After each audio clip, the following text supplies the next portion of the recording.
construtivo. E vamos ter uma mesa redonda que foi provocada pela Maria Soledad, que acho que mais ou menos um ano atrás me procurou aqui no INPA, por conta de uma discussão intensa que estava ocorrendo no Fórum PPG. E ela achou de bom tom a gente, como sociedade, como comunidade, trazer essa discussão aqui para o colóquio, que é o valor da matemática fora da academia. Eu vou deixar a Maria Soledad apresentar os outros membros da banca e os convidados dela. Obrigada. Então, boa noite a todos. Então, obrigada por terem ficado até tão tarde. Então, vou dar início a essa mesa convidando os convidados. Então, chamo aqui a essa mesa o Gustavo Nonato, da USP São Carlos, o João Caraveta, da Prefeitura do Rio de Janeiro, o Marcelo Viana, do INPA, e o Pedro Peixoto, da USP.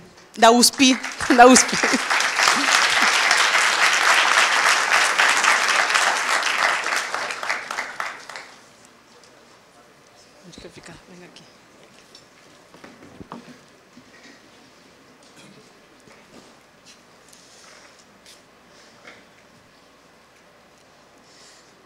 Tá bom, então a ideia dessa mesa é discutir um pouquinho do que fazem os matemáticos fora da academia, o que fazem os matemáticos que estão na academia e têm relações com a indústria. Então, basicamente é isso, ok? Não quero esticar mais a minha apresentação, prefiro passar para os palestrantes, e aí vou pedir de colocar a apresentação de Peixoto. Pedro Peixoto vai ser o primeiro a apresentar. Quem fugiu? Só um minuto. Bem, então, a ideia é que cada um vai falar um pouco aqui, os 4 convidados da mesa, depois vamos abrir para perguntas.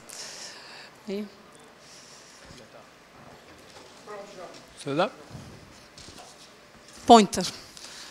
Aí tá bem. Pedro Peixoto, da USP. Bom, boa noite. É um prazer estar aqui, é um prazer ver que tem bastante gente aqui. O horário está tarde, mas eu acho que é um tema super importante. Então, o que eu preparei para hoje são poucos slides aqui, mas para fomentar alguns pontos de discussão bem importantes. Tá? Vou falar um pouquinho do bacharelado de matemática aplicada e computacional que a gente tem lá na USP São Paulo.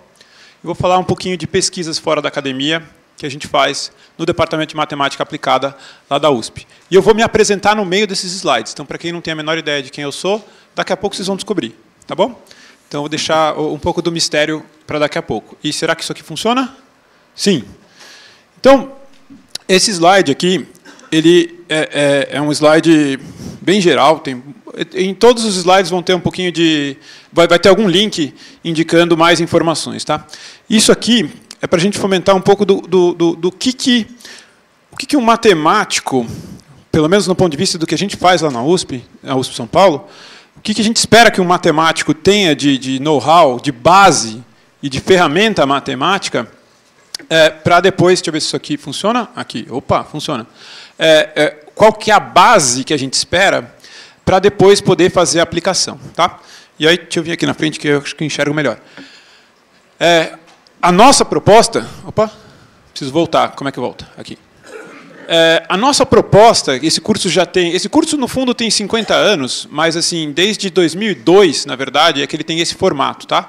Então, é um formato que tem o quê? Tem uma base bem sólida de matemática, todos os cursos de cálculo, análise, álgebra linear, equações diferenciais, 1, 2, parcial, ordinária e tudo mais, toda uma bagagem de computação, algoritmos, métodos numéricos, otimização e uma base forte de probabilidade, processos estocásticos, estatística, inferência e alguma noção de modelagem. Tá? Isso aqui dura mais ou menos 2 anos e meio e ainda segue no final, mas perto dos 2 anos, você vai fazer uma escolha de uma habilitação.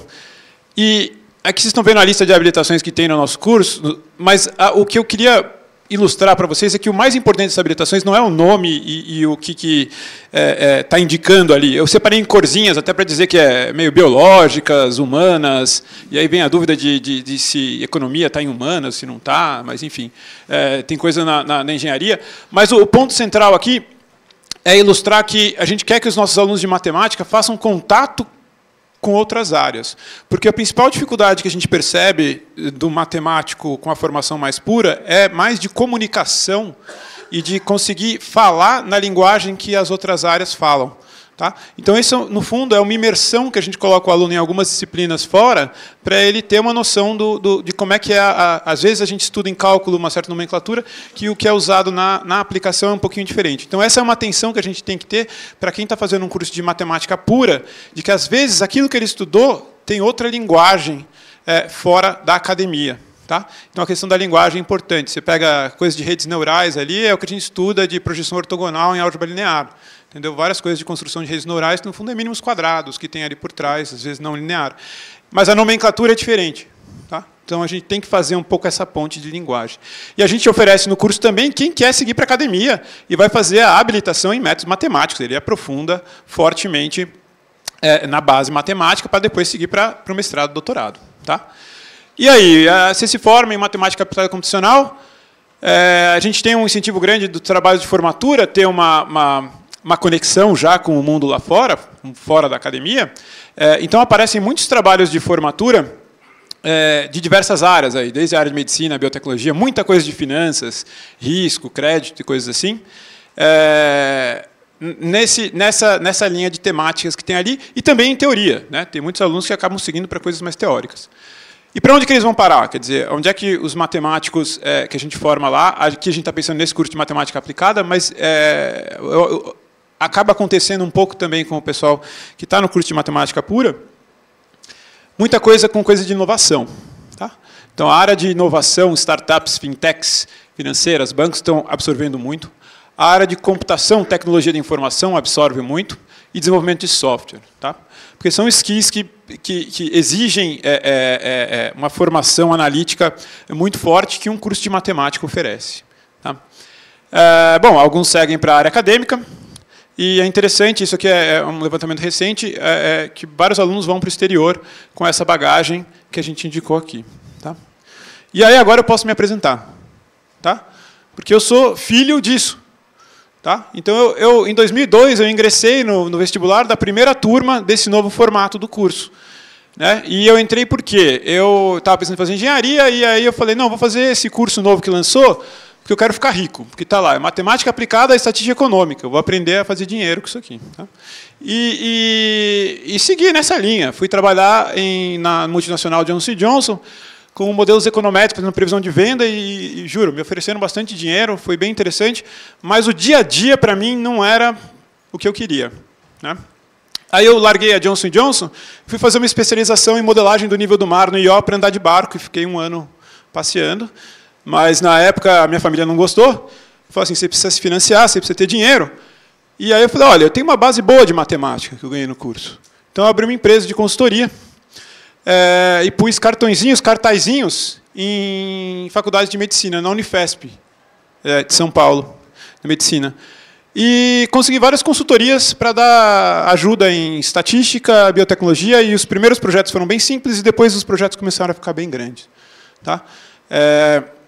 Então, essa parte aí me convidaram para ficar como professor visitante na Unifesp, no Instituto Butantan, e fiquei atuando muito nesse apoio aos médicos de problemas, quando o problema ficava complexo demais, ou no sentido de dados, ou no sentido de modelagem, eles me chamavam e a gente fazia um trabalho juntos.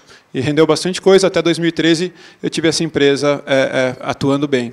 E, em paralelo, eu fui fazer meu mestrado e doutorado, e lá, gostando da parte de oceanografia, fui trabalhar com parte matemática mesmo, de previsão do tempo. Tá? E aí vai vir uma outra coisa fora da academia que aconteceu, que está marcado aqui em verdinho. Quer dizer, eu segui minha carreira acadêmica, de fato, muito vinculada à parte de previsão do tempo. E hoje, quer dizer, eu vou mostrar um slide daqui a pouquinho, com essa questão de colaboração com centros de previsão do tempo. Tá?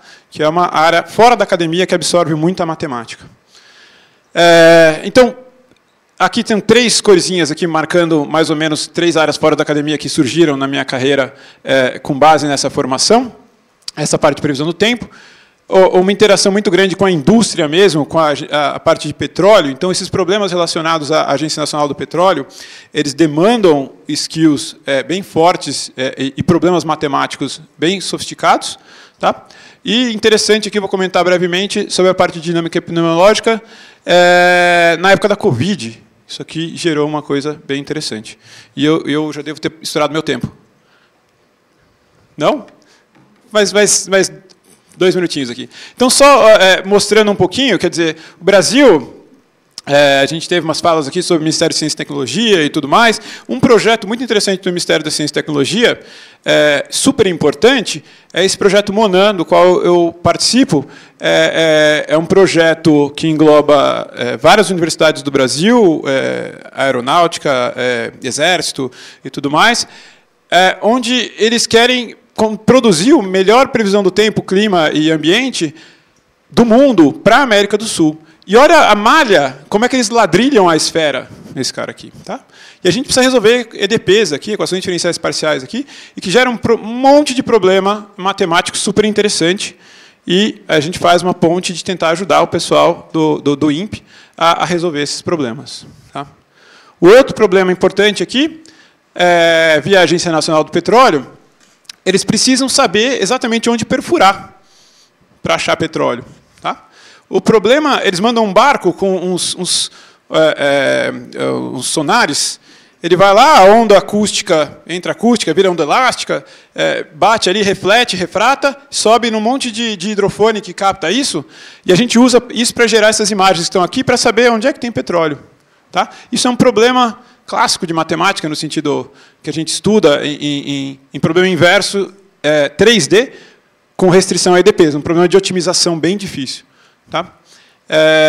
Então, isso aqui, por exemplo, na hora da discussão, se vocês quiserem mais detalhes, que a gente teve projetos com a Shell, um projeto que durou 5 anos, e agora a gente está com um projeto de 4 anos com a Total Energies, empresa francesa de energia, para tentar melhorar. É muito caro fazer isso. Tá? Então, a gente precisa desenvolver métodos melhores para fazer isso. Isso envolve entrar na matemática por trás desse problema inverso. Tá? E, por fim, a terceira aplicação aqui que eu mencionei é esse problema aqui que apareceu na época da Covid. Então, eu já estava trabalhando com alguns problemas de biomatemática, e aí o reitor da USP, na época, falou com o governador e falou assim, a USP quer ajudar, vamos lá, o que vocês acham? Aí teve reunião com o governador, com a secretária que estava responsável, com o vice-governador, e chamaram assim, olha, a gente precisa de gente trabalhando no palácio, no comitê de crise mesmo, e tem que ser jovem. Aí a secretária, a Patrícia, que estava na época lá, apontou e falou, o Pedro ali, ó, vamos lá, vamos trabalhar no palácio. Então, eu fiquei trabalhando na época da Covid, no Palácio dos Bandeirantes, no comitê de crise. E uma das coisas que a gente fez que foi bem legal foi modelagem. Isso aqui é uma EDO em rede complexa, que modela o número de infectados em cada cidade do estado de São Paulo. A gente fez para o Brasil inteiro isso depois. E com uma rede de mobilidade, e a gente conseguia monitorar mais ou menos o espalhamento da Covid e prever certas dinâmicas não locais que aconteciam.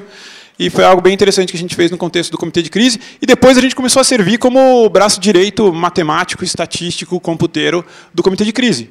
Certo? Então, eu acho que é um serviço fora da academia, que a gente tem que enxergar que fora da academia não é só a indústria, mas sim várias secretarias, prefeituras, governos, o governo federal e tudo mais, que precisam desse tipo de know-how. Tá? E eu prometi que seria breve, e deixo essa mensagem aqui, que eu acho que é uma coisa chave, que é a base matemática para investigar esses problemas que parecem bem distintos, é a mesma. Tá? E é aquilo que eu apresentei no primeiro slide. Tá? Então, bom, fica isso. Não sei como é que eu fui de tempo aí, mas...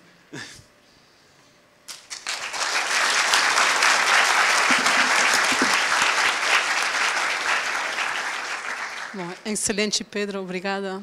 Então, agora, vou passar a palavra para João Caraveta, que é atualmente o chefe de tecnologia da Prefeitura do Rio de Janeiro.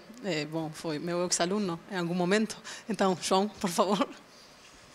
Boa noite, gente. Obrigado, Soledad, pelo convite. Boa noite, panelistas. Enfim, eu fiquei pensando o que eu ia falar hoje, E aí acho que eu vou responder também a pergunta que meu pai fez para mim quando eu estava no carro, indo fazer vestibular de física em 2010, que é: que raio que tu vai fazer com esse diploma depois de você se formar? E basicamente, hoje eu sou chefe executivo de tecnologia da cidade do Rio de Janeiro, que eu também é um mistério para mim como que eu cheguei aqui.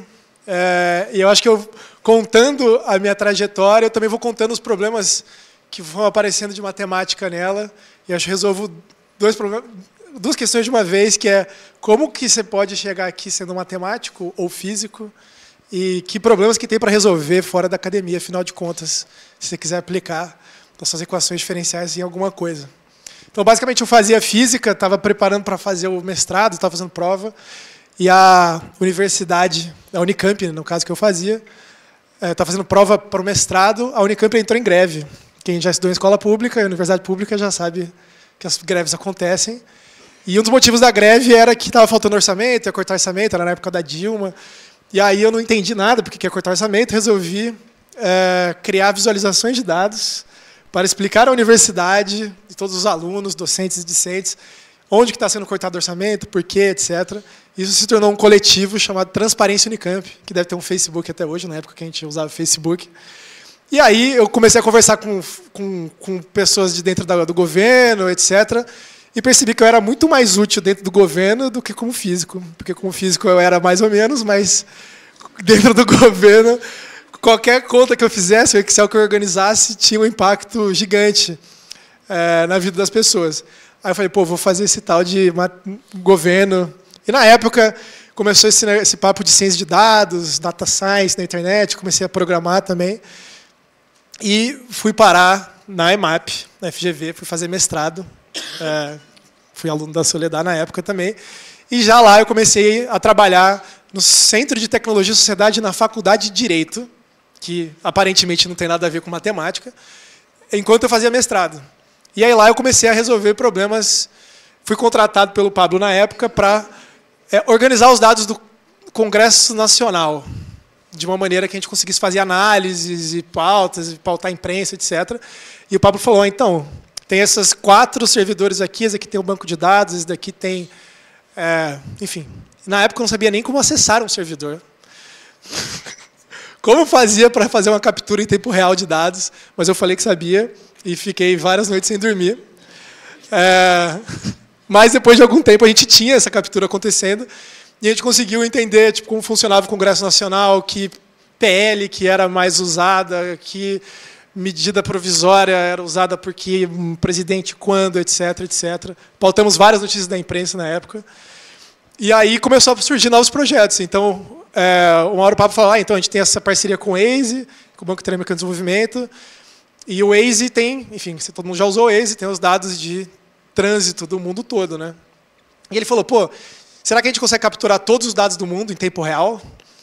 E eu, lógico, óbvio, eu não fazia a menor ideia como capturar também. Então, nisso, enfim, de manhã, autonomamente desenvolvi o algoritmo de Quadtrees, agora que eu descobri que já existia há muitos anos, que é basicamente os dados do Waze vêm em tempo real, é o mesmo dado que tem no seu celular, que estão aquelas linhas de trânsito, alertas, né? Só que ele aparece e depois, se você não salvar, ele não aparece mais. O próprio Waze não salvava esses dados porque ele não tinha por que salvar. Então, eu consegui dividir o mundo em muitas partes, de maneira dinâmica, pipipopó. Então, consegui usar algoritmos para salvar os dados do Waze, para conseguir usar dados geográficos para medir o trânsito nas cidades do país, do mundo, etc.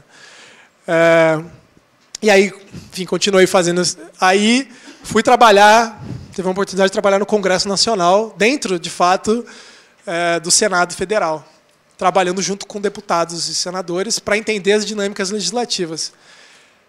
Eu fiquei lá 3 meses, porque eu descobri que meu negócio não é ficar no legislativo, acompanhando fofoca política, mas a gente conseguiu usar os dados de maneiras interessantes. Então, a gente conseguia... quem que é a pessoa mais importante do Congresso? Aí eu lembro que eu estava tendo uma aula de grafos, na época, e tinha um trabalho de grafos para fazer. Eu falei, a gente pode mapear todos os deputados e senadores, as interações que eles têm, e provavelmente os deputados e senadores que tiverem maior centralidade nessa rede também são os mais influentes. Então, a gente pegou toda a base de tramitação da Câmara, que ninguém tinha organizado jamais, e mapeou para saber quem se conectava com quem, e aí, de fato, da rede emergia o presidente da Câmara, o primeiro secretário, etc, etc, etc. Então, é um uso de matemática para fins inesperados, né? E aí, fiquei um tempo lá e fui fazer um curso de ciência, me demiti depois de 4 meses, e fui para a Inglaterra fazer um Data Science for Social Good, porque eu sou um homem bom e gosto de dados. E lá era um programa para você aprender a usar modelos de machine learning em problemas públicos reais, assim. Então, o problema que a gente atacou era no Paraguai. Eles queriam saber que compra pública tinha chance de ter algum esquema de corrupção. Então, você tinha tipo, o histórico de todas as compras, quem comprou, como comprou, o texto. Na época não tinha LLM, então era muito mais difícil analisar texto. E aí você tinha que descobrir, usando esse modelo, quais eram os processos que tinham mais chance de dar problema, né? Enfim, aí, além de... Eles tinham toda uma metodologia também de você fazer um ensemble de modelos, rodar 400 modelos e depois, a partir desses modelos, pegar os que estão menos enviesados, etc. Então, você consegue usar também matemática, machine learning na época, para esse tipo de coisa. Aí depois fui trabalhar no Banco Interamericano de Desenvolvimento, também com dados do Waze. A gente começou a usar os dados do Waze para entender, para fazer agora a avaliação de impacto. Então, eu fiz uma ponte em Buenos Aires. Será que essa ponte melhorou ou piorou o trânsito? Quando ela estava fazendo a ponte, quão ruim ficou o trânsito? Fiz pico e placa, que é rodízio de carros, em Lima, no Peru. Isso melhorou ou piorou o trânsito? E a descoberta foi que piorou o trânsito, porque as pessoas começaram a usar as vias paralelas e o trânsito ficou uma desgraça em Lima.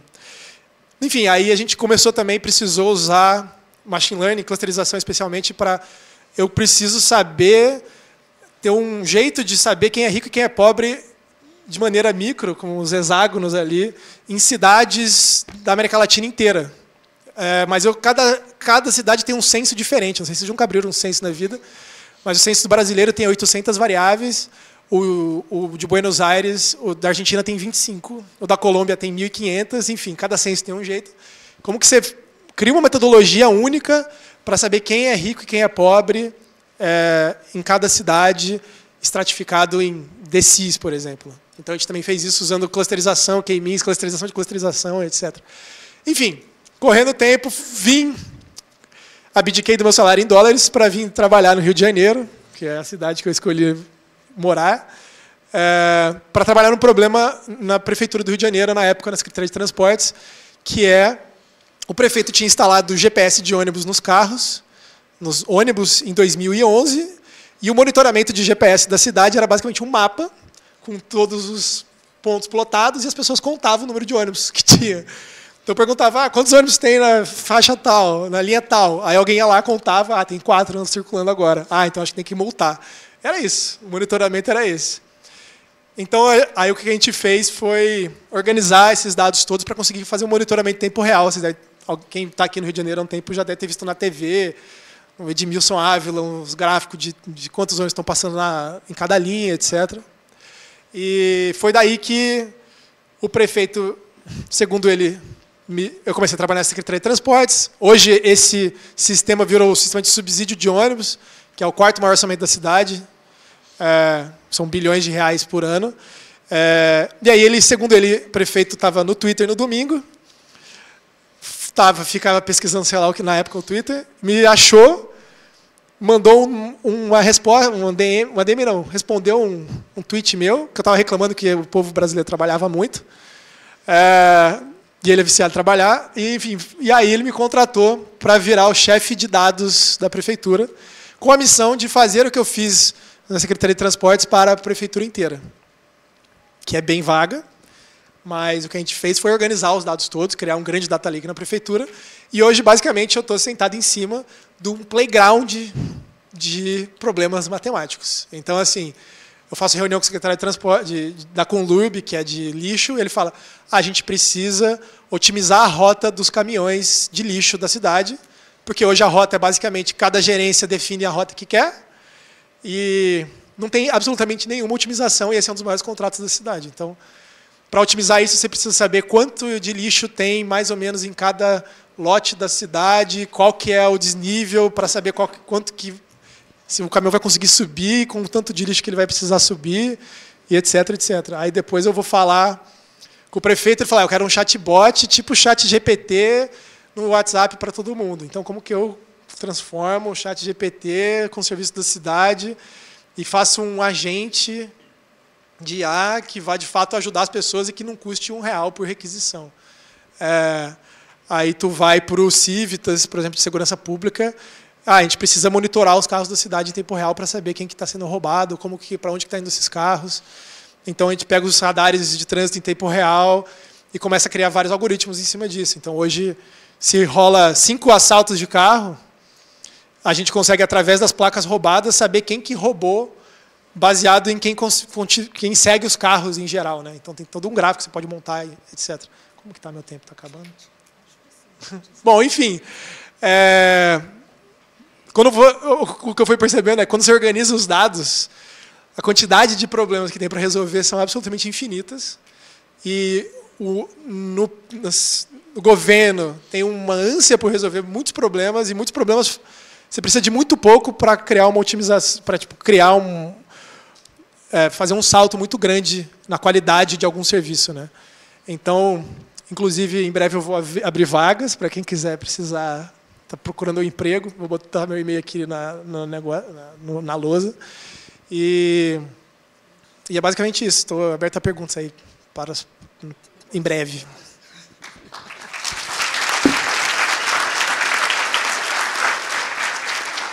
Obrigada, João. Aí você mencionou a redução de salário vindo para o Brasil, mas não mencionou que tem motorista.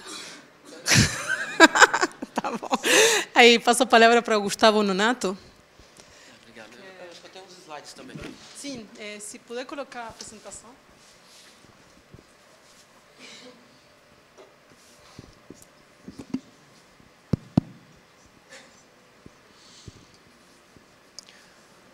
Bom, eu sou Gustavo Nonato, do ICMC da USP de São Carlos, no interior, diferente do Pedro, que é da USP Capital, que eu costumo dizer onde ficam os chefes, né? A gente fica lá onde ficam os plebeus.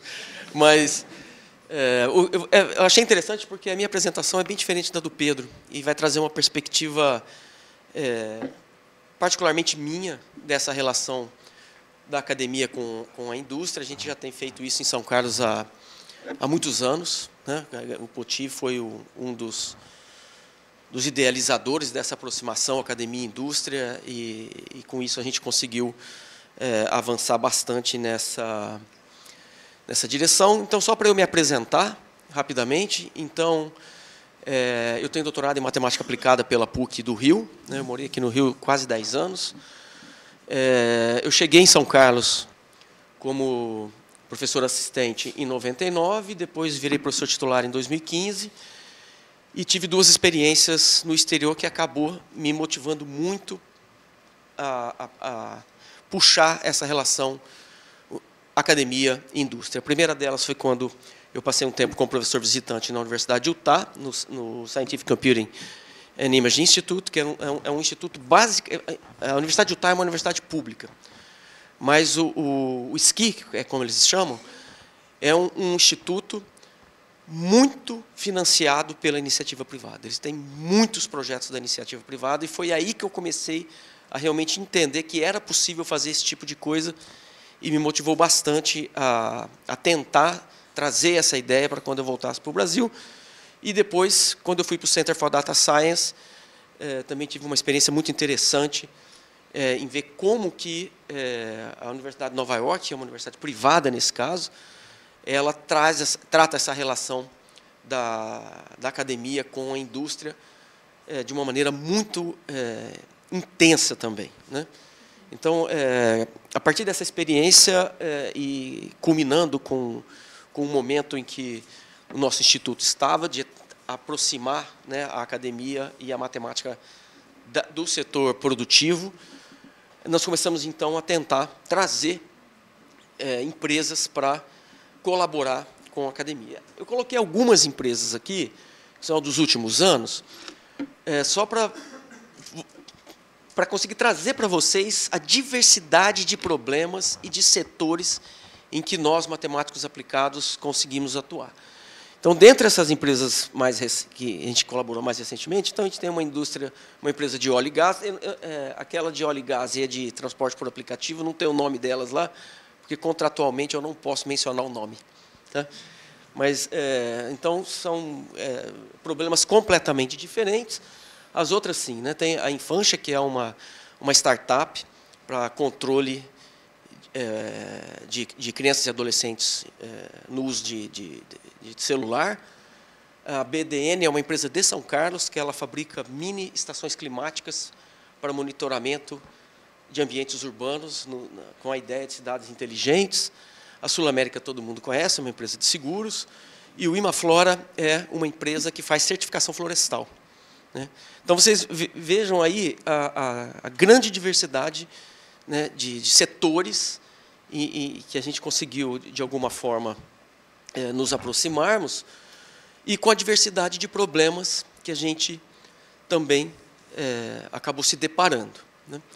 Um pouco diferente do que o Pedro disse, aqui, realmente, as ferramentas matemáticas que a gente tem que usar, elas são um pouco mais diversas, porque os problemas são mais diversos. Né? Então, a gente vai desde técnicas de processamento de sinais, né, para processar esses sensores climáticos, até análise em redes complexas e coisas do tipo.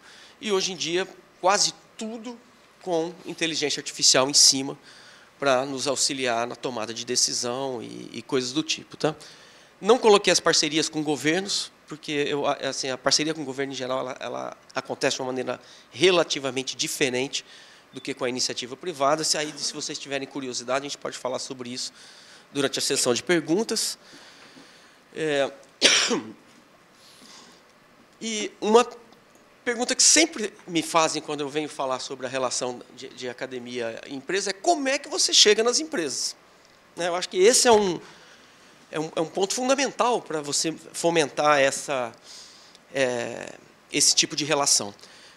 E a minha experiência lá no ICMC é um pouco diversa das que eu escuto falar por aí. Por quê? Porque quase todas essas empresas que eu mostrei, elas chegaram a mim.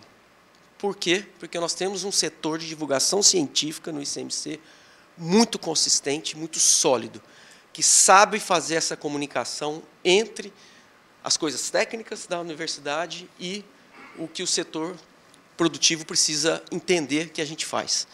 Então, grande parte dessas empresas vieram através de propagandas feitas por esse setor de comunicação em redes sociais e também palestras que membros do grupo acabaram sendo convidados a ministrar, palestras de divulgação, não são palestras técnicas, né? Palestras de divulgação dos trabalhos.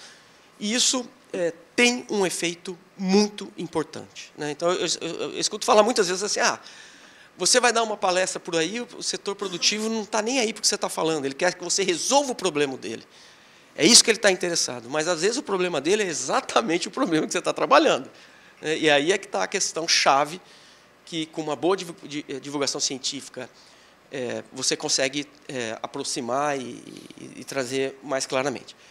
E, mais recentemente, nós estamos tendo uma segunda experiência de como prospectar esses projetos, que o ICMC foi recentemente credenciado como um centro Embrapi. Eu não sei se vocês sabem o que é um centro Embrapi, a gente pode falar disso com mais detalhes depois, mas o centro Embrapi, ele tem uma pessoa que ganha para trazer as empresas lá para dentro. Então, se ele pega uma empresa, traz para dentro do centro, e isso vira um contrato, ele tem uma porcentagem em cima do contrato. E isso funciona muito bem. Então, a gente está tendo um volume de empresas que estão chegando para a gente que a gente já não está mais conseguindo nem processar tudo. Né? Então, temos que realmente focar, começamos a focar assim, em problemas altamente de tecnologia e que envolve um ferramental matemático mais sofisticado e deixar coisas um pouco mais simples de lado, porque nós não estamos dando conta de atender devido a essa pessoa que faz essa prospecção. Então, isso é algo que eu desconhecia, tinha um pouco de dúvida se funcionaria ou não, mas funciona muito bem. Eu acho que isso é algo que a gente pode explorar depois. E ainda falta no Brasil realmente uma não sei se é uma política, mas um mecanismo que, de fato, aproxime institucionalmente a academia da indústria. A gente estava discutindo um pouco disso ali no café, mas isso no Brasil ainda está muito incipiente, né? Eu acho que um dos papéis nossos aqui de dentro da academia é conseguir fazer com que isso aconteça de uma maneira mais intensiva dentro do nosso setor. Tá? Bom, e uma outra pergunta que sempre me faz, eu estou adiantando essas duas para a gente falar de outras coisas depois, né? Que é, qual é a questão importante para garantir o sucesso de um projeto entre universidade e empresa? Tem 3 coisas que eu acho que são absolutamente fundamentais. A primeira delas é que, quando uma empresa chega, principalmente se for uma empresa que não tenha muita experiência de interação com a universidade, elas chegam assim, com a expectativa lá em cima, achando que você vai resolver todos os problemas da vida dela em um mês. Né, que vocês são, né, que a gente é muito inteligente e isso vai dar tudo certo. Isso é o passo número 1 para dar tudo errado. Porque nós, dentro da academia, temos a nossa velocidade de trabalhar, você tem que montar uma equipe, você, de alguma forma, sempre tem que treinar essa equipe, mesmo que minimamente. Né?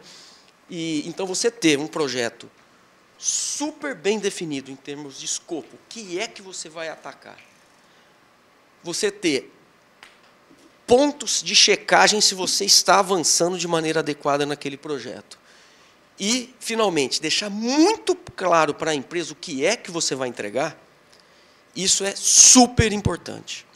Certo? Porque senão você acaba frustrando as pessoas do lado de lá, e isso causa uma situação constrangedora e é muito chato. Então, deixar claro essas etapas e cada uma dessas tarefas, né, dentro de um projeto com a empresa, eu acho que é absolutamente fundamental.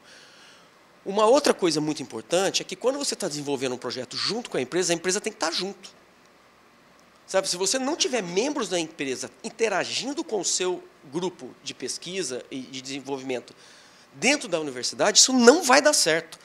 Porque a pessoa não está vendo nada, daí 15 dias, 40 dias, você vai lá e entrega um negócio para ele e fala, mas não era isso que eu queria. Não era isso que eu estava esperando. Então, a pessoa estando no grupo de pesquisa, a cada passo que você dá, ela fala, não é, vamos mudar por aqui, vamos por aqui. Então, a empresa está sabendo qual é o rumo que você está tomando. Você não vai entregar algo inesperado, porque a equipe dela está junto e a gente está tomando essas decisões juntos. Então, isso é absolutamente fundamental. E, finalmente, você tem que deixar muito claro que a universidade não é um prestador de serviço. Você vai fazer uma pesquisa conjunta com a empresa. Você não vai, se você tiver que fazer uma implementação de uma interface, não é a universidade que vai fazer isso. Então, você deixar muito claro que são parceiros em pesquisa e que existe um risco, quando você está fazendo pesquisa, pode ou não dar certo, é também fundamental. Bom, acho que era isso que eu queria dizer. Obrigado.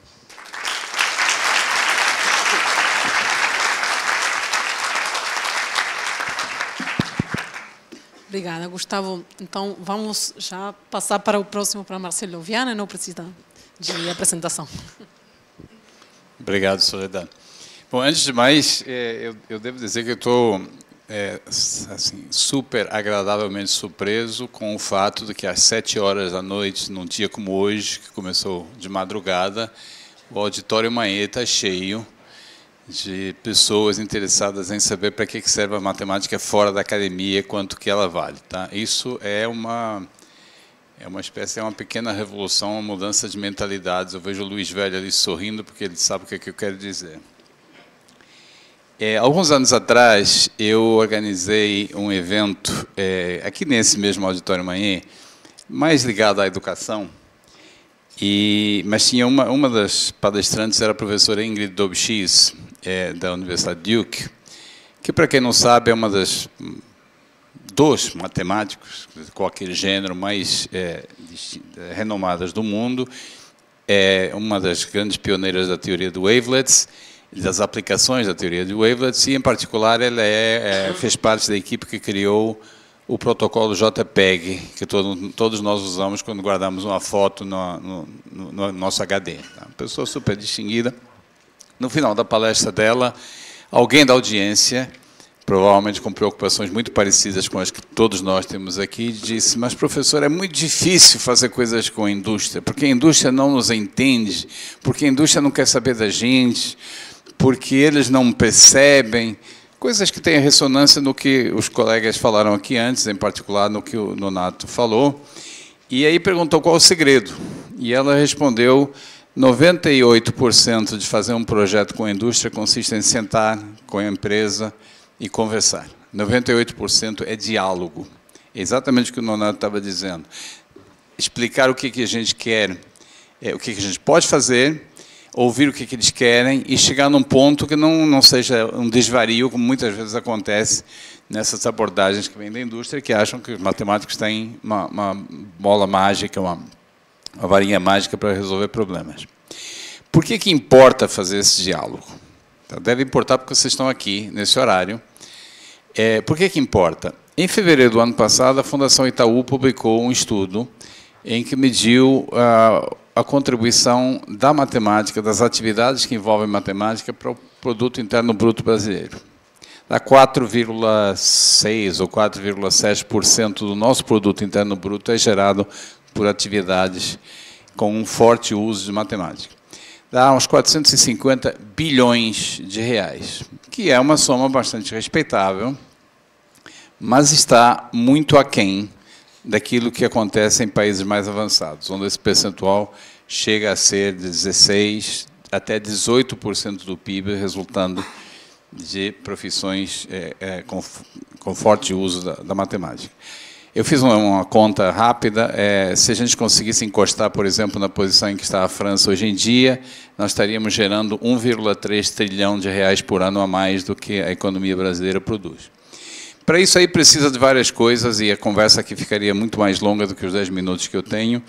Precisa, em particular, de formação de pessoas habilitadas a exercer essas profissões, e isso é um tema complicado. A Universidade Brasileira não dialoga com o mercado de trabalho. A Universidade Brasileira até acha que não tem que dialogar com o mercado de trabalho, porque quem é o mercado de trabalho para me dizer quem eu devo formar, o que é a coisa mais surreal, uma aberração mais incrível, mas é uma postura que existe nas nossas universidades. Então, o resultado disso é que 27% das matrículas universitárias estão em quatro graduações, que eu não vou dizer aqui porque eu não quero ganhar inimigos. 4 graduações ocupam mais de 27% das matrículas universitárias, e qualquer dessas profissões tem uma taxa de empregabilidade abaixo de 10%. Então, mais de um quarto dos nossos formandos tem chance de menos de 10% de conseguir trabalhar na profissão em que querem trabalhar. Agora, não é só o diálogo, também e esse é um ponto que o Nonato mencionou aqui, é a questão da indústria se interessar pela gente. Quando a gente fala indústria, João, eu tendo a colocar na denominação indústria também o poder público, e nós temos, inclusive, projetos acabamos de executar um projeto com a Prefeitura do Rio de Janeiro, na área de prevenção de enchentes. De novo, algo que o Nonato mencionou, por que as empresas estão chegando perto do CMI? Porque o CMI, há anos, está dizendo para todo mundo: nós estamos no mercado, nós queremos contribuir, nós queremos colaborar com empresas, queremos fazer parcerias, queremos resolver problemas. O INPE é mais jovem nisso aí. Nós começamos o nosso Centro PI, o Centro de Projetos e Inovação, em 2020, 2021. Nós estamos fazendo a mesma coisa. Estamos dizendo para todo mundo: nós estamos no mercado, nós queremos fazer isso. E o resultado é muito parecido com o do CMI. Nós estamos sobrecarregados com demandas de empresas e órgãos públicos que querem ajuda da academia para utilizar ferramentas matemáticas para fazer aquilo que o Poti chama de transformar a matemática em negócios. Então, uma boa parte do problema do nosso relacionamento academia e o complementar, os setores produtivos, é que nós muitas instituições não estão disponíveis para isso. Tá? Eu garanto para vocês que, se estiverem disponíveis, dentro do espírito que o Nonato falou, não é prestar serviços. Prestar serviços não tem graça, é fazer pesquisa conjunta com a empresa, encontrar soluções, inclusive soluções com a componente teórica, publicável, paper, etc., mas que resolva problemas que resolva problemas reais. E isso implica, gente, uma certa dose de humildade. Eu sou matemático, como vocês são matemáticos, nós prezamos muito a nossa autonomia intelectual. Eu vou resolver problemas que eu acho interessantes. Você tem que largar um pouco isso para resolver problemas que a sociedade acha interessante, que a empresa se preocupa com eles, que a prefeitura, o Tribunal Superior Eleitoral e quem seja se preocupa com problemas reais. E junto com isso, eu não quero me alongar, porque eu sei que a noite já vai longa, nós, aqui no INPA, nós fizemos algo, Nonato, parecido com o que vocês conseguiram via a unidade da Embrapi, que é ter alguém, no nosso caso mais que uma pessoa, para ir ativamente buscar esses projetos. É uma carreira que a gente criou aqui, chama cientista de projetos, são profissionais, pessoas, colegas altamente capacitados. Temos aí o Lucas Nissenbaum, que foi o primeiro cientista de projetos, doutorado pelo MIT, mas não é doutorado em matemática, em computação e engenharia elétrica, né? O trabalho dele é buscar projetos e realizar projetos com essas componentes. No momento que a gente colocou essa infraestrutura disponível para uso pelas empresas e pelos órgãos públicos, a demanda começou a surgir, e é muito variada mesmo, tá? É do jeito que o Nonato descreveu, desde finanças, a saúde, a mineração, enfim, entretenimento. É muito variado mesmo. E, junto com isso, todas essas preocupações que eu estou enunciando aqui já estavam nas nossas cabeças quando a gente criou a graduação. Criamos uma graduação em que as questões que foram colocadas no início sobre se a formação é adequada ou não, a formação que nós damos aos nossos alunos, esse tipo de problema é resolvido de que maneira? Integrando a formação dos alunos à realização de projetos com as empresas, com as indústrias. Tá? Os alunos do INPATEC, é parte da grade curricular deles, resolverem problemas concretos com demanda externa vindas das indústrias, vindas de outros órgãos, enfim, também tirando proveito da localização muito particular que o INPATEC tem de ficar lá no hub de inovação do Porto Maravalha. Então, eu estou meio que fazendo assim uma... Eu lembro que, para encerrar, alguns anos atrás, muitos anos atrás, o Poti me convidou para participar do Cinemac lá em Natal. E numa discussão como essa, eu perguntei, uma discussão com um tema muito parecido, eu perguntei qual era, como é que o palestrante avaliava de 1 a 10 o diálogo com a indústria. E o palestrante chutou 3, todos nós concordamos que o 3 era uma nota que fazia sentido, e ficamos muito felizes, porque isso provava que era impossível dialogar com a indústria. Esse tipo de... Eu confesso que eu tive um pouco essa reação, não dá, esquece. Esse tipo de posição nós não podemos mais ter. E eu acho que até o fato de vocês estarem todos aqui é uma prova disso aí. Tá? Obrigado.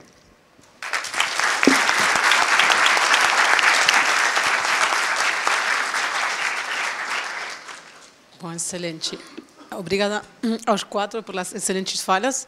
Aí vou abrir para perguntas do público. Também tem os outros 2 coordenadores da mesa que estão aí tímidos. Eu sou a cara visível da coordenação, mas tem 2 pessoas mais que trabalharam. O Poti, do CMA, que é o Centro de Ciências Matemáticas Aplicadas à Indústria, e a Marta Batorio, da UFES. Ok. Então, Carlile, te levo o microfone, ok. Tem outro? Tá bom.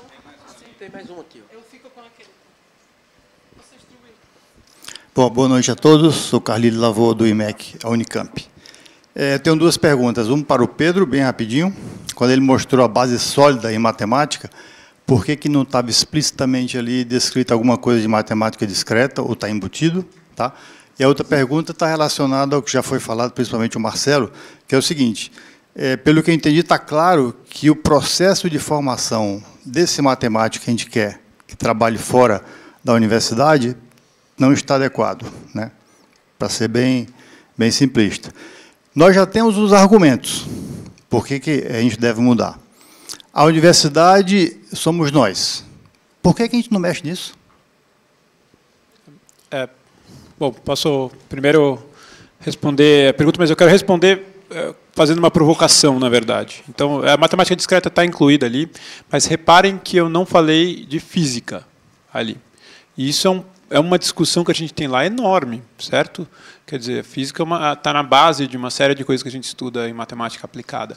Mas foi uma decisão que tem dois olhares aqui. Primeiro, a gente precisa encaixar esse curso como noturno, porque a gente quer que os nossos alunos façam a integração com a indústria ao longo do curso. E para você encaixar um curso noturno, você tem que fazer escolhas. Não tem jeito. Tá? O cobertor ele escapa de um lado e do outro. E a outra coisa é que, historicamente, na matemática aplicada lá da USP, o curso era muito voltado para a física, mas boa parte das aplicações que a gente está interessado não tem a mote ali como física. E que a gente queria se aproximar muito mais da parte de biológicas, de humanas. A gente tem uma habilitação em comunicação científica que é fantástico. É realmente o matemático se atrelando com artes, certo? É uma coisa assim. Os projetos que saem disso são fantásticos.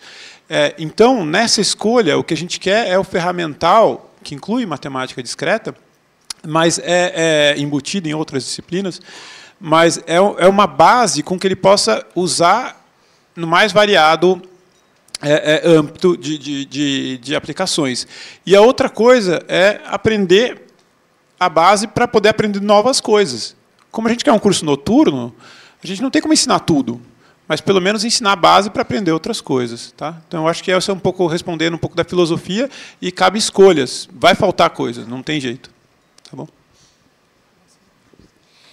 Khalil, eu não acho que não estejamos fazendo. Eu vejo o CMA, para mim foi na hora que eu soube da criação do CMA, eu imediatamente, para mim foi assim o nascer do sol desse ponto de vista. Eu vejo iniciativas nessa direção, por exemplo, aqui no UFRJ, mas é muito lento e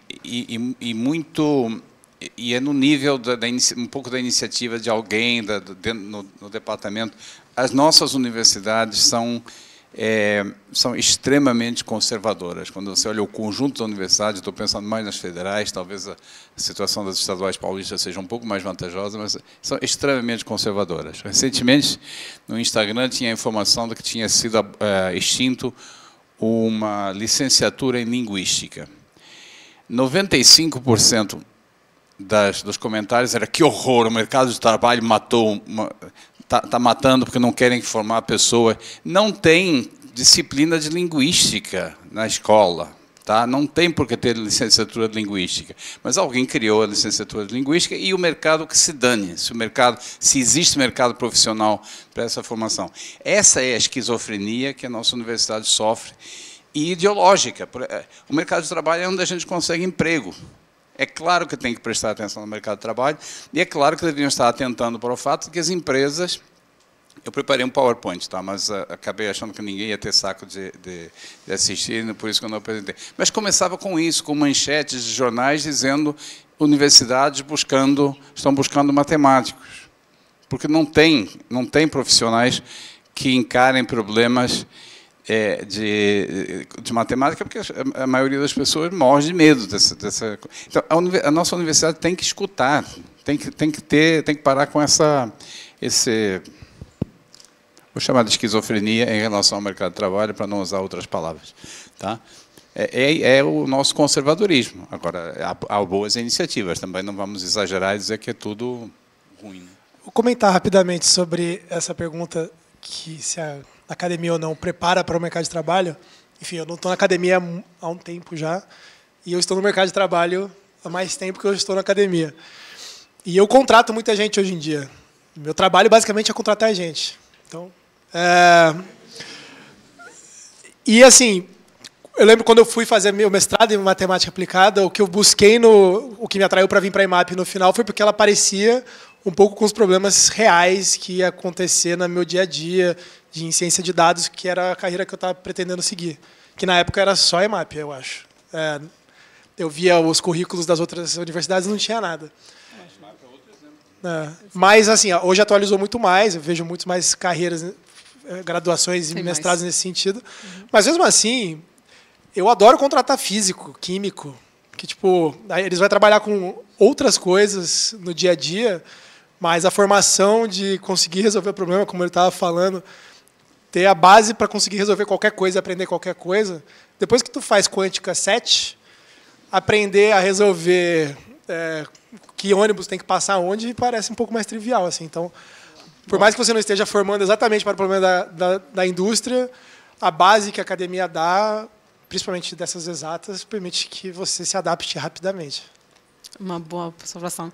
Vou aproveitar a sua fala para te perguntar o que você procura nas pessoas que vai contratar aqui nos próximos meses? Alguém que gosta de resolver problema obsessivamente, que eu acho que são todos vocês. Problemas que são úteis para a sociedade e que consiga aprender qualquer coisa rapidamente. Essencialmente é isso.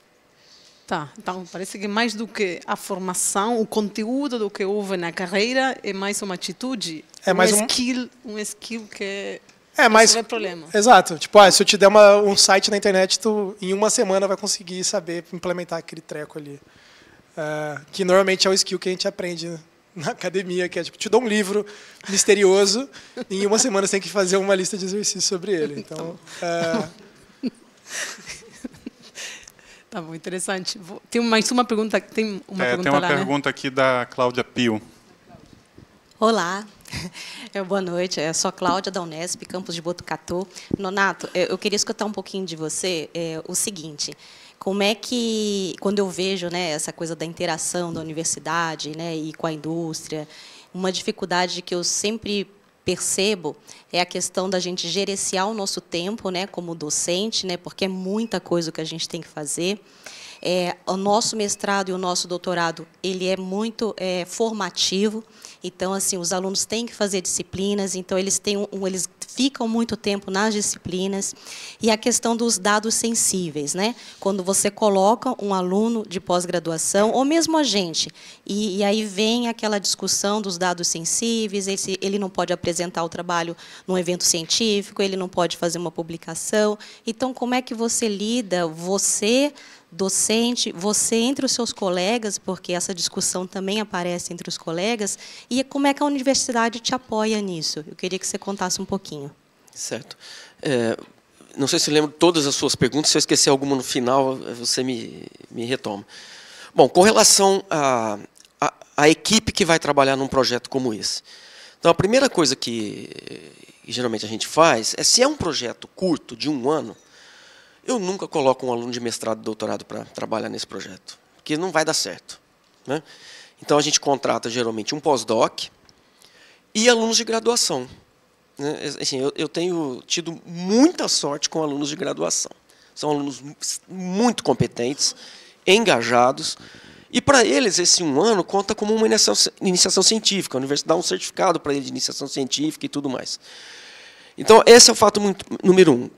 Projetos de mais longo prazo, como o do Imaflora que eu mostrei, esse sim você consegue engajar alunos de pós-graduação. Então, eu tive um aluno de doutorado que fez a tese de doutorado dele em cima dos dados da empresa Imaflora. Então, assim, tem que dimensionar, né, o tamanho do projeto, a duração dele, com também os objetivos do aluno, que é aquilo que você falou, ele tem que fazer disciplinas, né? Então, ele tem que estar mais ou menos no ponto de já entrar e começar a trabalhar no projeto. A disciplina já tem que ter ficado para trás, em geral, né? Assim, às vezes um semestre a mais, uma disciplina outra, tudo bem. Mas ele não pode estar com o tempo dele tomado com isso de forma alguma, senão não dá certo. Com relação aos dados sensíveis, isso realmente é um grande problema, né? Como é que a gente lida com isso? Tem 2 formas mais comuns. A primeira delas é que a empresa não abre mão de não te dar nada. Aí é a pior situação, né? Porque é falar, ó, meus dados são sensíveis, eu não vou te dar nada. Você precisa resolver o meu problema sem ver os meus dados. Então, aí tem um trabalho de convencimento de que, sem ver nada, eu não consigo fazer nada. Então, aí você precisa convencê-los de que existem estratégias de anonimização, de mascaramento. Então, muitas vezes a gente fornece até os scripts para eles, que vai mexer nos dados de maneira estatística, de modo que fique mais difícil de encontrar coisas que eles estão com medo. Mas o que mais funciona mesmo é você criar uma relação de confiança entre vocês, entre a academia e a empresa. Quando isso acontece, facilita muito a vida. Por quê? Eles têm que acreditar, e isso acontece, por exemplo, que você tem uma infraestrutura segura de compartilhamento de dados. Então, a gente já fez isso dentro do laboratório. A gente tem, por exemplo, algumas máquinas dentro do laboratório que só podem ser acessadas de dentro do laboratório. Elas não têm conexão externa. Né? E quando precisa fazer a conexão externa, para transferência de dados, esse tipo de coisa, a gente abre uma janela de tempo com um IP específico, faz a transferência e desliga. Então, isso traz uma confiança de que, de fato, aqueles dados vão estar seguros e tudo mais. Então, essa é a forma como a gente tenta sempre trabalhar, porque você tendo os dados ali, aí você está trabalhando no problema real, de fato. Não vão ter adaptações depois. E a maneira como a universidade nos apoia é exatamente essa, que a gente tem os técnicos que estão dedicados dentro do laboratório, e são eles quem fazem esses protocolos, que fazem a instalação de toda a rede de segurança e tudo mais. Não sei se eu respondi tudo. Obrigada, Gustavo. Tem mais uma pergunta aqui. Só complementar um comentário. Algumas empresas, por exemplo, esse projeto da Shell, eles estavam bem abertos a projetos de doutorado de alto risco mesmo. Então, a gente, nesse projeto da Shell, formou uns 4 ou 5 doutores, e inicial, final, mas assim, eram projetos, era projeto de risco mesmo. Então, não tinha problema de entregar uma coisa. Realmente era assim, vai fazer pesquisa a respeito desse problema inverso que a gente está estudando. Pronto. Então, dependendo da indústria, eu acho que dá para fazer doutorado, formar mestre, doutorado, no sentido clássico que a gente está acostumado, só que numa área que eles estavam interessados em formar mais gente com expertise para ir trabalhar depois com imaginamento sísmico. Esse era o propósito deles. Assim. Então, só. E aí o resto que você falou foi perfeito para mim, concordo 100%. Pode perguntar. Não sei como é que estamos de tempo, mas seriam 2 perguntas. Faça uma primeiro. Claro, fazer a primeira aqui. Existe um curso de matemática nessa nova realidade que a gente está tendo, que tem essa separação entre matemática pura e aplicada, mas isso me parece que mantém um pouco essa mentalidade conservadora. É importante para alguns casos, mas ajuda alguns a estar falando, não, mas não vou estar trabalhando com isso.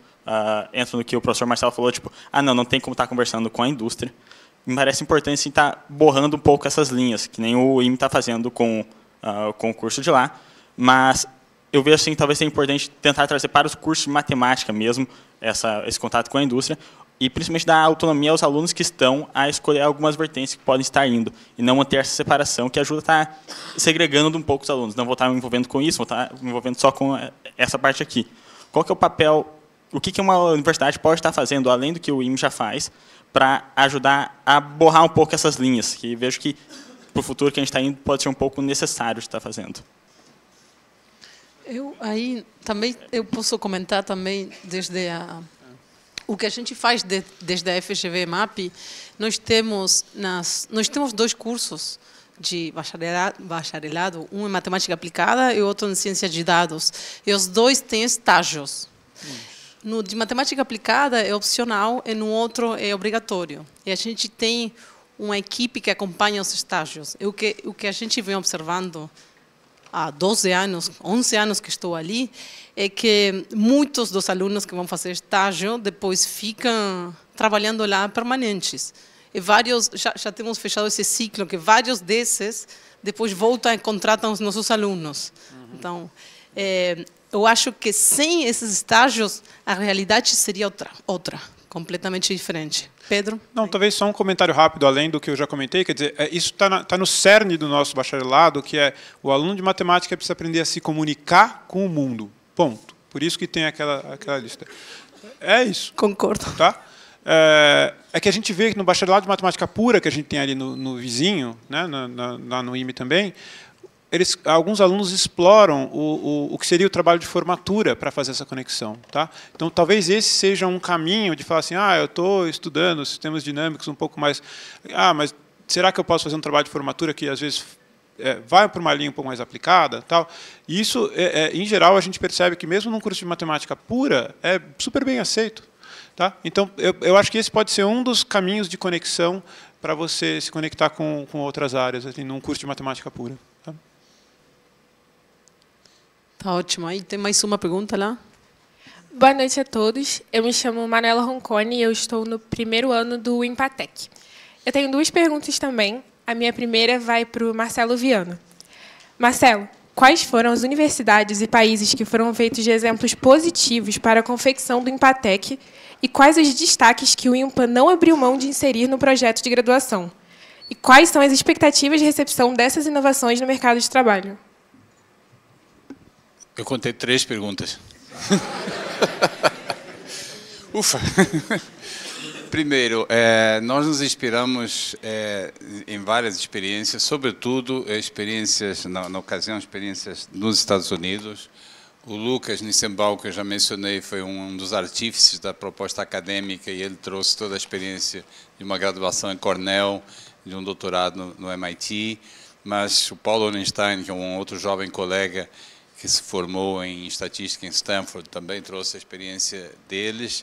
E de outras instituições que nos ajudaram a tentar criar um programa com essas preocupações. Por um lado, dar uma formação sólida, mas, ao mesmo tempo, fazer com que essa formação seja determinada pelo tipo de interação operacional com empresas, etc. Isso está embutido na grade curricular. Então, a segunda pergunta é sobre o que nós não conseguimos fazer?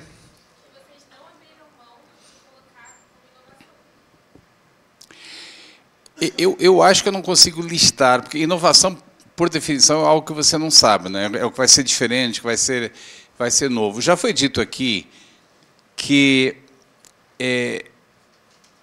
o mais importante, isso é algo que eu ouço, é antigo, já ouço de empregadores há muito tempo, mais importante do que a formação, o conteúdo, etc., é a capacidade que a gente consegue ou não desenvolver no aluno para se adaptar.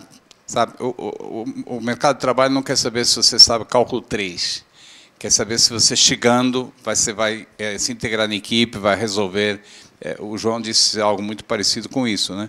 Vai resolver, e eu não tenho a menor dúvida de que o sucesso ou não, especificamente, do projeto Empatec, não é algo que eu possa dizer, olha, está ótimo, etc. O sucesso quem vai determinar são vocês quando estiverem nos vários mercados de trabalho, fazendo, e aí a gente vai saber se realmente demos a vocês ou propiciamos o desenvolvimento em vocês dessa capacidade para resolver problemas, para utilizar a formação que tem. Então, não tem nada a priori. Agora, tem coisas conceituais. Por exemplo, você sabe que nós... já foi falado aqui também a questão da comunicação, que alunos de matemática têm que saber comunicar. O João diz que gosta de contratar físicos, porque de longa data, não sei o que os físicos fazem, eles dão uma formação aos seus alunos que os prepara melhor do que nós costumamos fazer para esse efeito. Tá? Isso é um axioma em qualquer lugar do mundo. Você pega um físico e faz qualquer coisa com ele, vira engenheiro, vira biólogo, é fácil. Já alunos de matemática é menos metamorfo do que os alunos de física. Tá? Então, se nós tivermos sido capazes de criar essa capacidade, de desenvolver essa capacidade em vocês, esse vai ter sido o critério de sucesso. E a terceira... Está ótimo. Então, obrigado. Obrigada. Aí tem mais pergunta aqui? Acho que é o Felipe que quer perguntar agora. Boa noite. Minha pergunta é à mesa, sim. E a minha pergunta vai mais no escopo dos alunos das ciências exatas, no geral. E o que eu gostaria de saber é se agora, com a inteligência artificial, um aluno, por exemplo, da engenharia, se não é importante para ele ter um conhecimento teórico mais forte, né? E como que vocês veem isso? Se mais aulas de matemática teórica é importante para esses alunos e se isso é viável?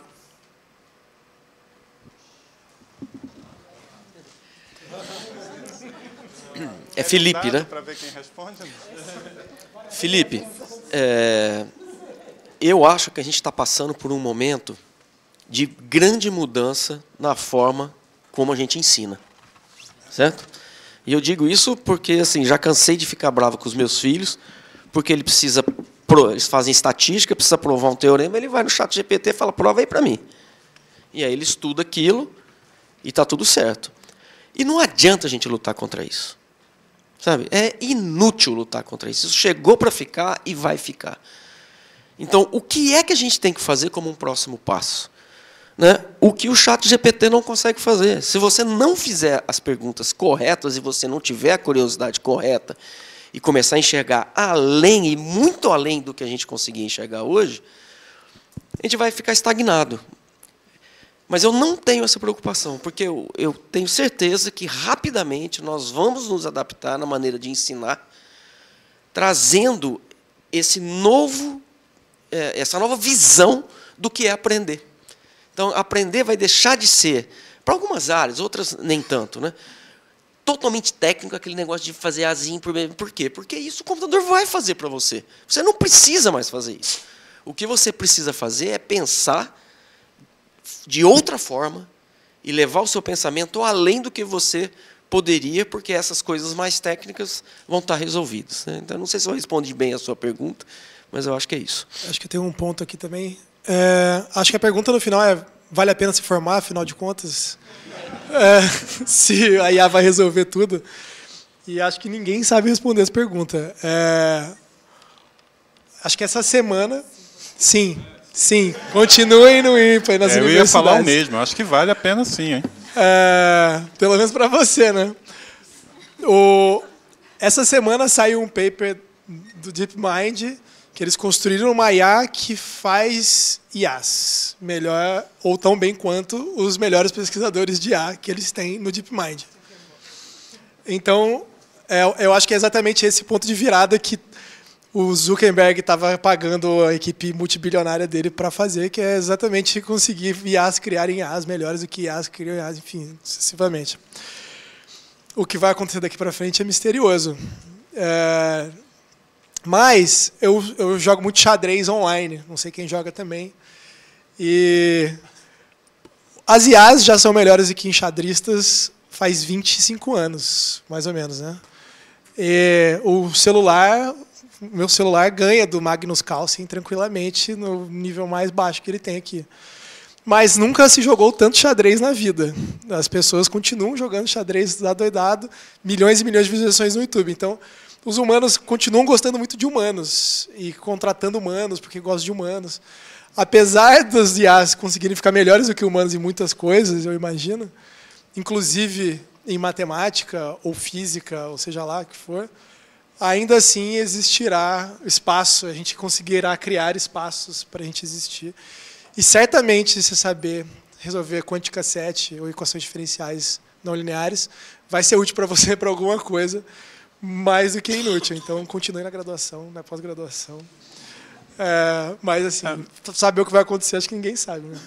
Só complementar uma coisa que eu acho que é interessante, que é uma provocação que eu faço para os meus alunos quando eu estou ensinando Machine Learning. Então, dentro do curso de cálculo numérico, métodos numéricos que a gente tem, uma parte do curso eu dou um pouco de inteligência artificial, e uma coisa que eu pergunto para os alunos é que, assim, vocês vão querer ser usuários ou vocês vão querer fazer desenvolvimento, vão querer entender o que está lá, certo?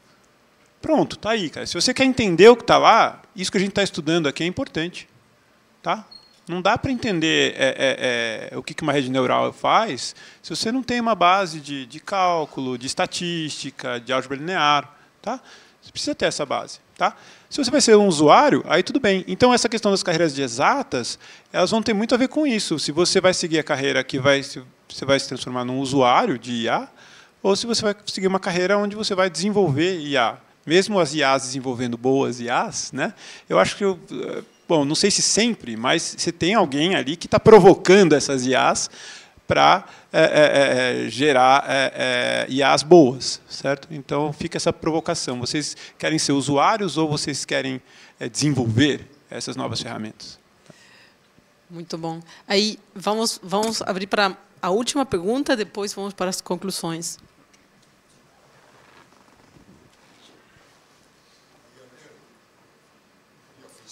Acho que a última pergunta vai ser minha.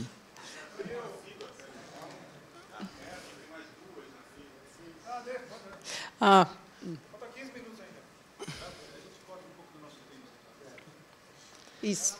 Tá ótimo. Não, eu só queria fazer um comentário aí, porque eu estive do outro lado. Depois que eu me doutorei, eu trabalhei 11 anos na indústria. Eu sou doutor em física, trabalhei na indústria, trabalhei em órgãos do governo, em agências de fomento e tudo mais. E, bom, dito isso, eu queria parabenizar a apresentação do Luiz Gustavo aí, porque, na verdade, de maneira muito sintética, na minha opinião, a opinião de alguém que viveu do outro lado, eu voltei à universidade faz uns 10 anos, mas na época eu sentia muita falta de tudo que ele apresentou nos slides dele. A gente sentia falta na indústria de ser procurado por uma universidade. Então, você ter esse o que a gente chama em inglês de outreach, né? esse propagandear de maneira positiva as capacidades instaladas num departamento, num grupo de pesquisa, tudo é muito importante, porque, ainda mais no tempo em que eu trabalhava na indústria, em que a gente não tinha Twitter ainda, né? Então, isso aí é fundamental. Eu acho que todos os pontos... Eu só queria adicionar, na verdade, um comentário, não vou fazer uma pergunta específica, de que os pontos que ele colocou ali no conjunto de slides dele, do Luiz Gustavo, eu acho que são todos muito fundamentais. Isso aí faz uma tremenda diferença. Então, por exemplo, eu sou lá da USP de São Paulo, estou próximo de alguns grupos lá. Eu sinto falta disso, Pedro. Então, por exemplo, a sua experiência pessoal é rica, proveitosa, e serve de exemplo para os seus alunos e para os seus colegas. Mas a nossa experiência institucional é muito fraca. É uma coisa que o pessoal do CMA faz de maneira profissional, tá certo? Então, eu acho que falta ter um liaison, esse liaison universidade-empresa, que é o que o professor Marcelo Viana falou, tem aqui o Research Scientist, né? Que, na verdade, é o liaison, é o gerente de projetos de P&D, que era o meu cargo na indústria. Eu trabalhava na indústria como gerente de projeto de P&D. Então, esse cargo na universidade é fundamental. Então, assim, eu queria parabenizar o Luiz Gustavo por ter tão felizmente, na minha opinião, sintetizado o que institucionalmente a gente deveria estar fazendo de maneira mais proativa. O empreendedorismo pessoal, o interesse, o Pedro tem rodinha no pé, tá certo? Mas não é todo mundo que tem rodinha no pé. A gente precisa de fazer isso institucionalmente. E só para concluir, rapidamente, eu queria adicionar uma informação anedótica aqui, que quando eu estava na indústria, trabalhando lá, a única vez que alguém da universidade nos procurou para propor alguma coisa em conjunto foi justamente o Luiz Gustavo e o Poti, que foram lá na Fundação ATEC. Vocês foram lá atrás de mim, eu era gerente de projetos de P&D, vocês foram lá na rua, lá na Vila Olímpia, lá na Rua do Rocio, subiram lá no 11º andar para fazer uma apresentação para a gente. Eu não sei se você lembra, Luiz Gustavo, eu lembro bem disso. E isso em 2005, quer dizer, o CMA é um grande exemplo de que institucionalmente a gente poderia estar fazendo para levar a cabo essa iniciativa de universidade-empresa e matemática aplicada. Obrigado. Okay. Eu acho que, como não teve pergunta, Soledad, a gente pode passar para a próxima. Lucas, você vai fazer pergunta? Ou... Tem várias, eu acho. Você pediu primeiro, não? Você deu... Mas eu gostaria de comentar, é extremamente importante o comentário que acabou de fazer o colega aqui. Institucionalmente deveria ter apoio ou algum tipo de funcionário, ou que seja uma estrutura que ajude com o vínculo com as empresas. E isso não existe, não existe em todas as universidades.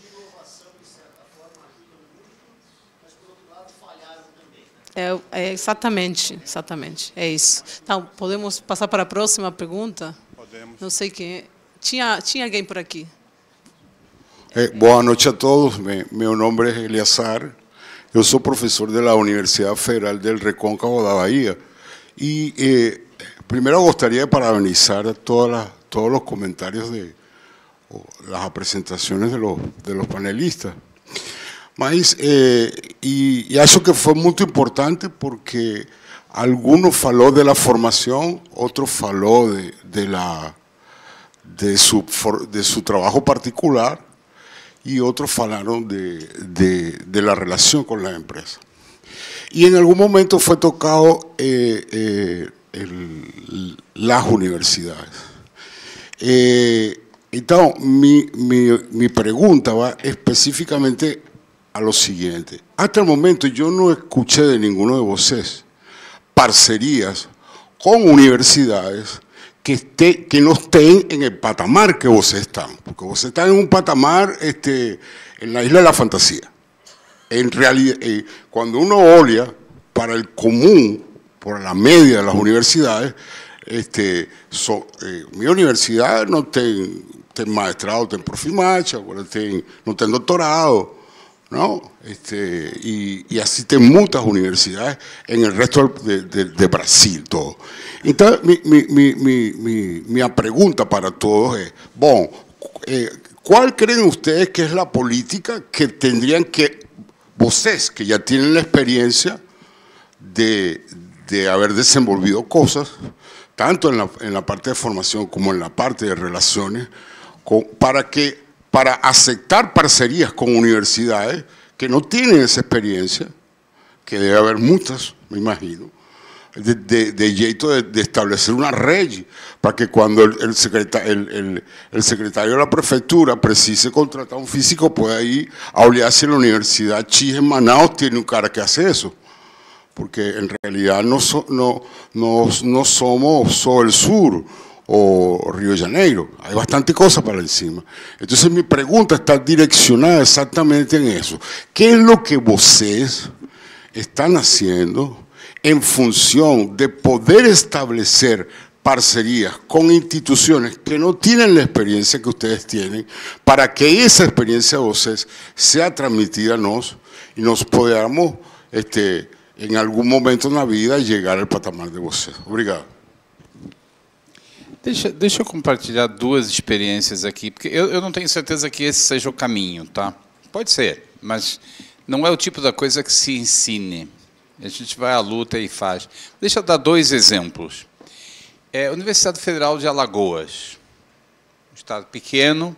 Eles vêm, o grupo, é um grupo de colegas lá da matemática, há alguns anos já, vem trabalhando, eu não sei a essa altura qual é o escopo, mas eles começaram com parcerias com o Judiciário Federal e Estadual no estado de Alagoas, resolvendo problemas do Judiciário. Eu lembro que um dos problemas é o seguinte: quando há questões financeiras envolvidas em processo, você tem que fazer um depósito em juízo. Tá? Todo mundo conhece o conceito de depósito em juízo. Sabe qual é o problema? O judiciário não anota direito quem que depositou. E em algum momento descobriram que tinha mais de R$1 bilhão depositados em juízo e não sabiam de quem era. E era importante para eles saber, porque quando a causa já está vencida e já foi resolvido, o judiciário fica com uma parte. Então, eles tinham todo o interesse em resolver as questões para poder pegar a parte deles. O pessoal da Federal de Alagoas vem ajudando isso, fazendo estudos da documentação do judiciário para casar os depósitos com os documentos, etc. Ninguém ensinou para eles. Tá? Esse é um exemplo. Um outro exemplo, eu estive há relativamente pouco tempo no Piauí. E no Piauí, a ordem vem de cima, vem do governador do estado. É um estado pobre, talvez o mais pobre da União, um dos mais pobres. No entanto, o governador está decidido a mudar isso. E mudar isso passa, o plano passa por educação, passa por inovação, passa por tecnologia, passa por fazer com que as universidades façam esse tipo de interação com as indústrias, e não é com a indústria do Sul, do Sudeste, é com a indústria do Piauí, é com o polo tecnológico de Teresina, etc.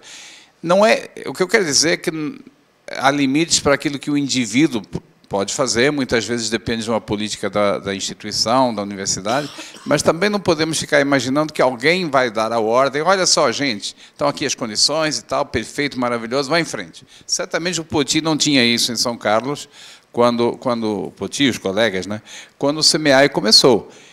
O CMEAI aconteceu porque eles decidiram que ia acontecer, e aí correram atrás. E estão em São Paulo, o que ajuda um pouco, tá? Mas depende muito da nossa iniciativa, tá? E não é bem uma coisa que possa ser ensinada, né? Veja, aqui pode ser petróleo no Rio, porque o Rio é o produtor de petróleo, e Alagoas era o judiciário. Quem que ia imaginar?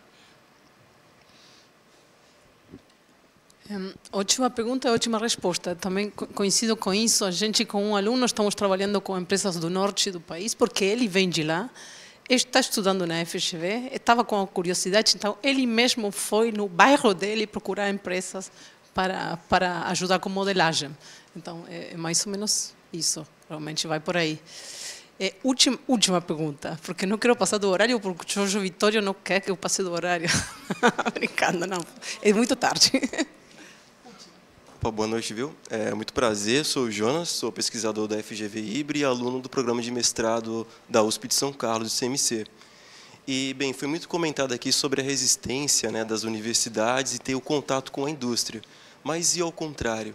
Por exemplo, na minha experiência pessoal, já tentei contato com a indústria para poder resolver problema, fazer projeto em conjunto, até mesmo trabalhar, fazer um estágio. Só que eu recebia feedbacks como: nossa, você é teórico demais para estar aqui resolvendo isso. E isso é uma questão que muitos amigos meus, matemáticos, estatísticos, etc., mas do campo teórico, que quer ter uma relação com a indústria, acaba sofrendo muito, que tem esse preconceito, né, de uma boa parte da indústria em relação ao acadêmico. Aí minha questão fica: como nós, acadêmicos, podemos trabalhar para poder quebrar esse preconceito da indústria, né, com nós, né, acadêmicos mais teóricos, que é, de certa forma, contribuir, né, para o mercado, etc., para desenvolver pesquisa. Porque eu vejo que lá fora, por exemplo, né, tem muitas empresas que são abertas a contratar pós-doc, né, pessoas que já têm pós-doutorado, que nunca teve um contato com a indústria, mas quer resolver um problema, como o Google, né, a Meta, e etc., entre outras empresas. Eu acho que é importante pontuar que, mesmo a gente estando aberto para dialogar com a indústria, às vezes tem uma certa resistência. E como nós podemos melhorar essa comunicação e convencer que, olha, amigo, acho que não é bem assim que você pode seguir, sabe? A gente pode sim ajudar. Sabe? Esse é meu ponto, assim. E é para todo mundo, né? Bom, a minha resposta para você, ela vem em duas direções. A primeira delas é que isso já melhorou muito. Era muito pior há 10 anos atrás, né? Então, isso já melhorou muito. Então, uma parcela significativa aí do setor produtivo, ele já enxerga a academia como um parceiro de fato, e que é ótimo que sejam teóricos, porque alguns problemas necessitam que sejam resolvidos do ponto de vista teórico. Então, esse é um aspecto. E que vai continuar melhorando, na minha opinião, com o passar do tempo, embora a velocidade seja lenta. Eu acho que esse é o seu ponto. Tem melhorado, mas tem melhorado de forma lenta. E o que eu acho que faz diferença total é que nós, aqui dentro da academia, as pessoas que estão nessa sala, nós precisamos, de alguma forma, fomentar que as instituições governamentais, de alguma forma, comecem a fazer também essa aproximação academia e indústria, do ponto de vista de patrocinar grandes eventos, né, de fomentar que a universidade faça isso como um consórcio, talvez, né? E isso vai mudando a maneira dessas empresas pensarem com relação à academia. Então, eu acho que ainda falta um apoio institucional, governamental, dentro do Brasil, principalmente no Norte e Nordeste. Em São Paulo já começa a acontecer, no Rio eu vejo que isso também já começa a acontecer, feiras e coisas, mas precisa ser institucionalizado, e isso precisa acontecer numa outra escala, que não é essa que a gente está vendo agora. Se apoiar nessas boas ideias, nas boas iniciativas, mas escalar isso. Eu acho que aqui tem gente importante o bastante para conseguir chegar lá. Bom, vou falar rapidamente sobre isso, que eu acho que a relação... Eu sou o lado da indústria, né? E aí, quando quero fazer uma interface com a academia, o desafio é sempre incentivos e diálogo, de certa maneira. Os incentivos, na parte de incentivos a academia tem incentivo para o professor de publicar. Um ciclo de publicação demora um tempo razoável, ele não pode falar nada do que ele fez até estar publicado, um white paper, etc. Mas no governo você precisa fazer o negócio para daqui a 3 meses, porque depois vai ter eleição, depois vai acabar o orçamento, que depois não... Então você não tem tempo para ficar esperando a academia publicar o que precisa publicar para o professor continuar no cargo dele, porque, enfim, são incentivos diferentes. Então, acho que um dos grandes desafios, pelo menos no governo, com a academia, é conseguir encontrar esses incentivos que batem, assim, que ciclos de políticas públicas demoram 4 anos para você conseguir fazer uma pesquisa longa o suficiente. A gente fez um programa que era o Data Lab, que era com alunos de graduação, e aí era semestral, e aí fazia sentido, porque era dentro do semestre do aluno, etc.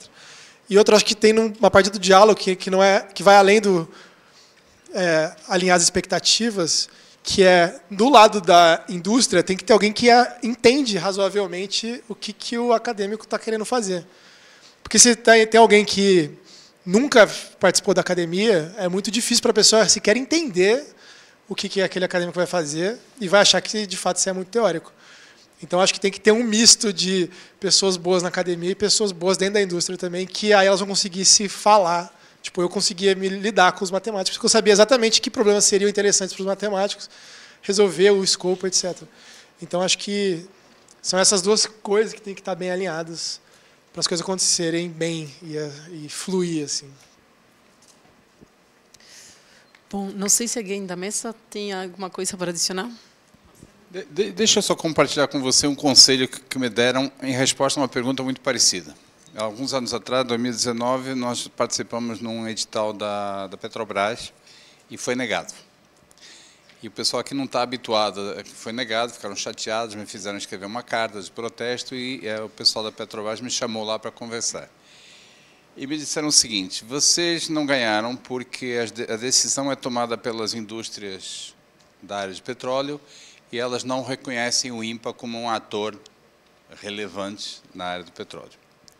E aí eu perguntei, mas como é que eu faço para mudar isso aí?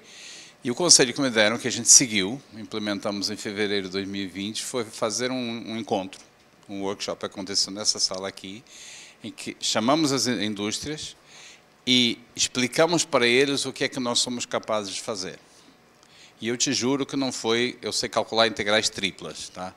Foi do ponto de vista da clientela a quem você quer chamar a atenção.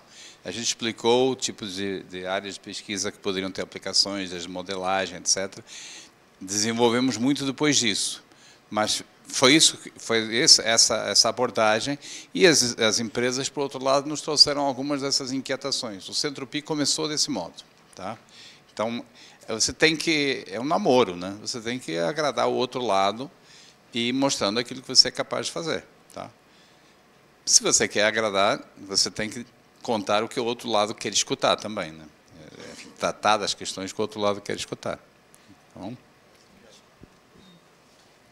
Não sei se mais alguém quer adicionar alguma coisa, se não, agradecemos infinitamente a presença de todos até as 8 da noite. Agradeço de novo a Potia Marta, todo mundo. Obrigada.